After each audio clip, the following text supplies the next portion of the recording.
Good morning to all of you. आप लोग कैसे हैं? अच्छे होंगे।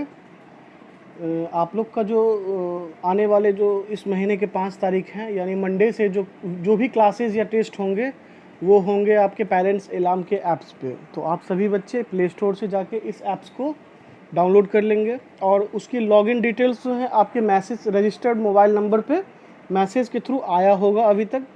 अगर किसी बच्चे को नहीं आया है या लॉगिन में कुछ प्रॉब्लम होगा, नहीं कर पा रहे होंगे या डिटेल्स नहीं मालूम होगा तो स्कूल कांटेक्ट कर लें, आर सर से बात करके इस चीज़ को अपनी समस्या बताएं और इसका सॉर्ट आउट वो करेंगे। चलिए आज का टॉपिक हम चलते हैं। हम जो अभी तक पढ़ा रहे थे, ये जो चैप्टर स्टार्ट किए थे, ये ज्योग्राफी का chapter number 5 major domains of the earth था। ठीक, तो चलते हैं आगे। हम आज का जो टॉपिक है वो हमारा ओशियन है, पेज नंबर 134 पे। Water cover about 71% of the earth surface. हमने आपको बताया था जो अर्थ है, अर्थ पे 71% क्या है, पानी है और 29% लैंड पार्ट है। तो हम जो अभी ओशियन पढ़ रहे हैं तो ओशियन यही 71% की बात हम कर रहे हैं। यहाँ पे दिया हुआ water covers about 71% of earth surface, यानी अर्थ का सरफेस पे 71% जो है ये क्या है, वाटर है। The huge masses of the salt water surrounding the continental masses are called as ocean. जो बहुत ही बड़े मात्रा में नमकीन पानी का जो भंडार है, जो मतलब किसी कंटिनेंट के चारों तरफ फैला हुआ है ना, salt water surrounding the continental masses. Continental masses का मतलब होता है जो कंटिनेंट होते हैं, कंटिनेंट तो आपस में 1 2 3 कंटिनेंट तो आपस में जुड़े हुए हैं और वो लैंड जो होता है बहुत ही बड़े क्षेत्र में फैला होता है ना, और उस लैंड मासेस के चारों तरफ जो नमकीन पानी है उसे हम क्या बोलते हैं, ओशियन बोलते हैं।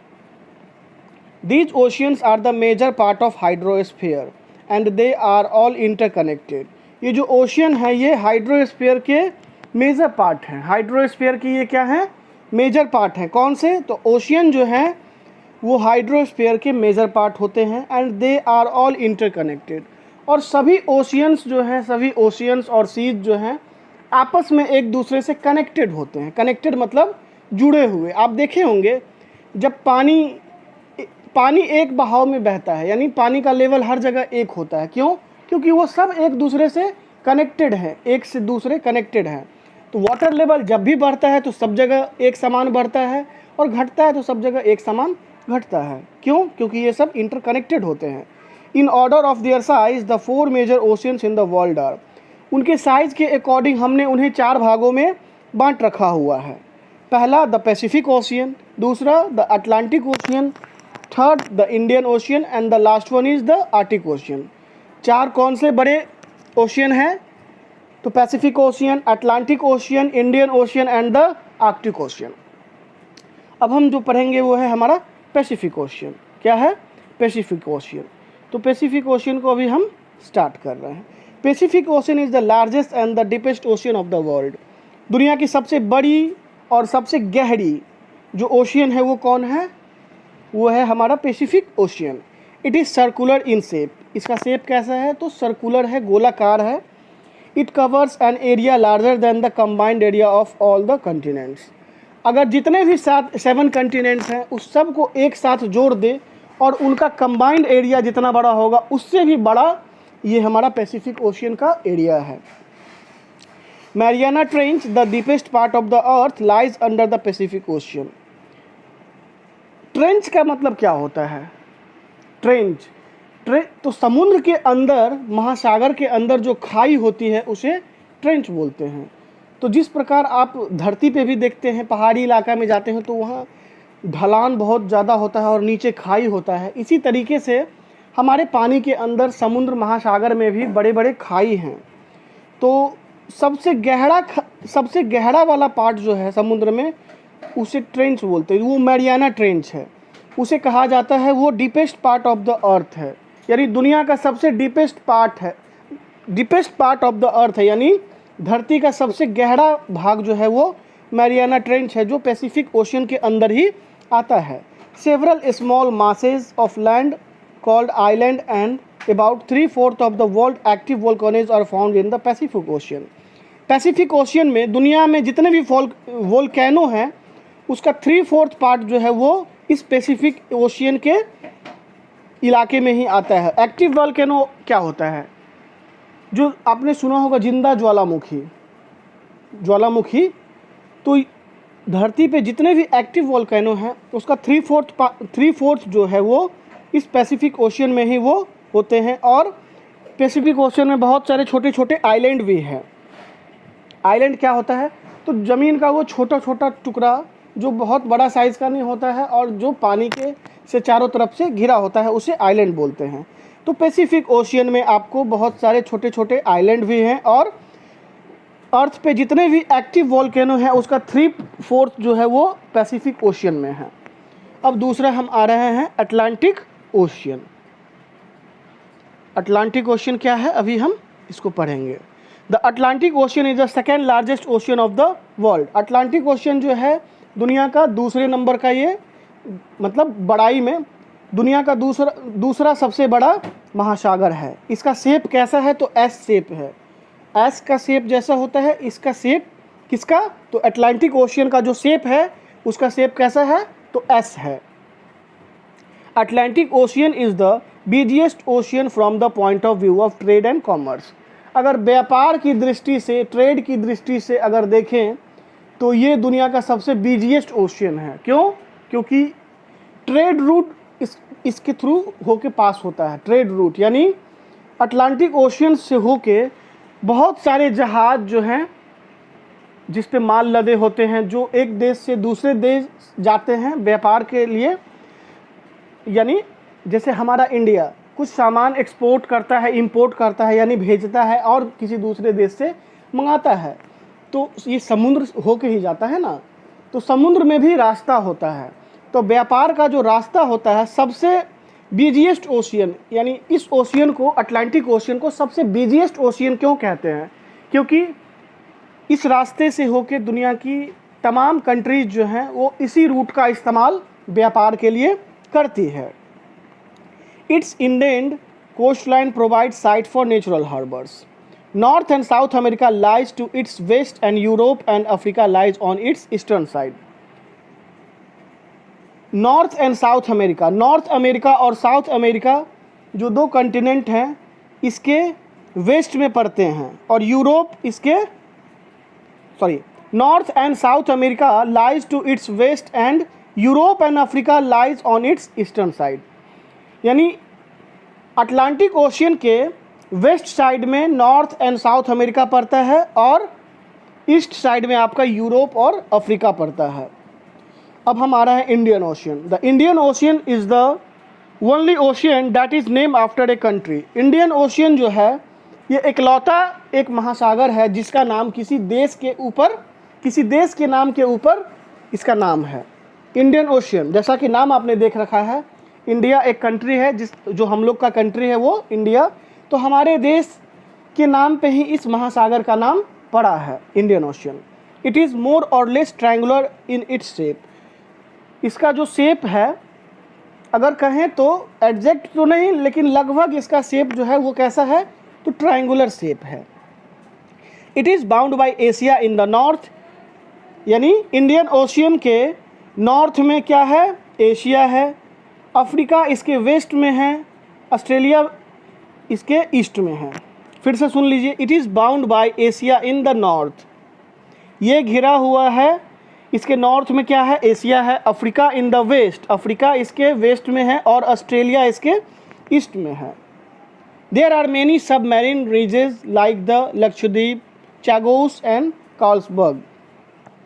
जो सबमरीन रिज होते हैं इसमें बहुत सारे हैं इसके सबमरीन रिजेस, जैसे कि लक्षद्वीप है, चैगोस है और चार्ल्सबर्ग, वो सब इंडियन ओशियन में ही पड़ते हैं। Many volcanic islands and other island groups such as Andaman and Nicobar, Lakshadweep, Maldives and Sri Lanka are found in the Indian Ocean. Indian Ocean में बहुत सारे volcanic island भी है और island groups भी है, जैसे कि आपने सुना होगा अंडमान एंड निकोबार आइलैंड, ये इंडिया का पार्ट है। उसके बाद लक्षद्वीप आइलैंड, ये इंडिया का पार्ट है। मालदीव्स एक इंडिविजुअल कंट्री है। श्रीलंका एक कंट्री है। तो ये सब जो आइलैंड है या आइलैंड ग्रुप्स हैं, ये सब इंडियन ओशियन के ही पार्ट है। इंडियन ओशन में ही ये पाए जाते हैं। और लास्ट जो हमारा है वो है Arctic Ocean. The Arctic Ocean is located within the Arctic Circle and surrounds the North Pole. Arctic Ocean है ये कहाँ पे लोकेटेड है? तो आर्कटिक सर्किल जो है within the Arctic Circle and surrounds the North Pole. North Pole के इर्द गिर्द इसका क्षेत्र है। As it spreads around the polar region therefore it remains frozen most of the time. चूँकि ये फैला हुआ है कहाँ तक? पोलर रीजन तक। पोलर रीजन का मतलब, पोलर रीजन वैसे क्षेत्र को बोलते हैं, मतलब जैसे साउथ पोल और नॉर्थ पोल जो हमने आपको पढ़ाया है, तो ये क्या बताया, नॉर्थ पोल तक ये लगा हुआ है ना। तो जो पोल एरिया होता है, ध्रुव जिसको हिंदी में बोलते हैं, उत्तरी ध्रुव और दक्षिणी ध्रुव, वो मोस्ट ऑफ द टाइम वो फ्रोजन रहता है, जमा हुआ होता है।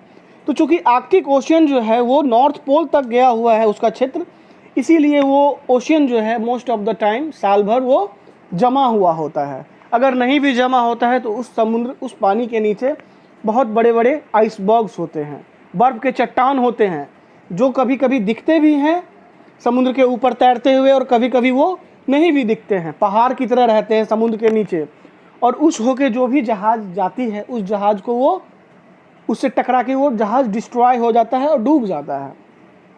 आपने मूवी टाइटैनिक देखा होगा या सुना होगा, तो टाइटैनिक नाम की एक जहाज़ थी, वो बहुत ही विशाल थी, कहा जाता था कि वो कभी नहीं डूबेगा, लेकिन इसी आइसबर्ग यानी जमी हुई बर्फ़ जो थे उससे वो टकरा गया, जिसके कारण वो डूब गया। ठीक है। It is connected within the Pacific Ocean by a narrow stretch. ये आर्कटिक ओशियन है, ये एक पतली नैरो स्ट्रेच से पैसिफिक ओशियन से कनेक्टेड है, shallow water known as Bering Strait. और उसको क्या बोलते हैं हम? बेरिंग स्ट्रेट बोलते हैं। यानी एक नाले, पतली सी नाले होके ये पैसिफिक ओशियन से कनेक्टेड है, जिसको बोलते हैं हम Bering Strait. It is bound by the northern coast of North America and Euro Asia.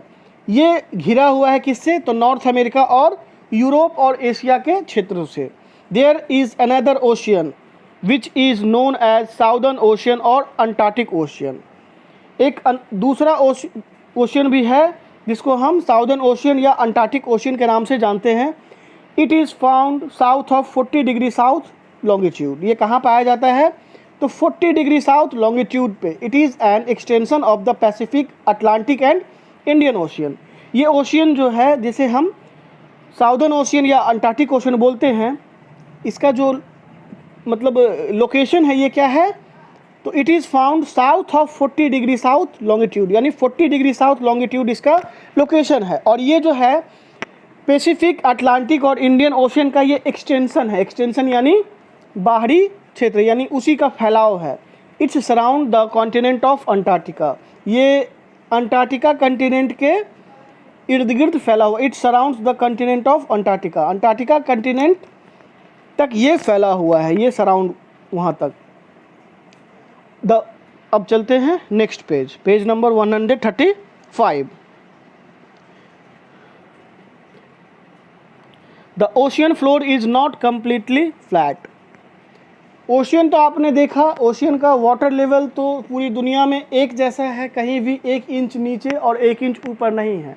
लेकिन क्या ओशियन की जो गहराई होती है, उसके जो तल होते हैं, वो एक समान होते हैं सब जगह? नहीं।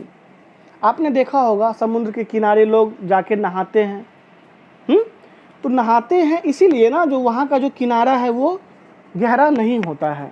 और जैसे जैसे समुद्र या महासागर में हम अंदर की ओर जाते हैं तो वो और गहरा होता जाता है, बहुत गहरा होता जाता है। तो ऐसा कहा जाता है कि समुद्र की जो तल होती है वो एक समान फ्लैट कहीं नहीं है, वो ऊपर नीचे ऊबड़ खाबड़ है। इसे क्या बोलते हैं? रिजेस एंड ट्रेंचेस बोलते हैं। ठीक है। Mid Atlantic Ridge, Mariana Trench and even active volcanoes are found on the ocean floor. और ओशियन फ्लोर जो होता है उसके तल में बहुत सारे क्या है? रिज हैं, जिसमें आपका मैरियाना और ट्रेंच भी हैं, और एक्टिव वोल्केनोज भी पाए जाते हैं। When the submarine peaks appear over the water surface, they forms island. Ocean water moves in the form of waves, ocean currents and tide.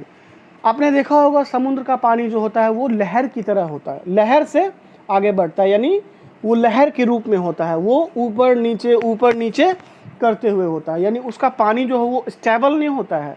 उस समुद्र का पानी शांत आप नहीं देखेंगे, किसी भी मूवी में या आपने जाके देखा होगा तो ये देखा होगा कि समुद्र का पानी में लहर होता है, ऊंची ऊंची लहरें होती है, उसे क्या बोलते हैं? ओशियन करेंट्स बोलते हैं, टाइड बोलते हैं या वेव्स बोलते हैं। तो अब जो इम्पोर्टेंस ऑफ ओशियन, ये सब जो भी चीज़ें हैं, ये सब नेक्स्ट क्लास में हम इसको डिस्कस करेंगे। आज के लिए इतना ही है। Thank you.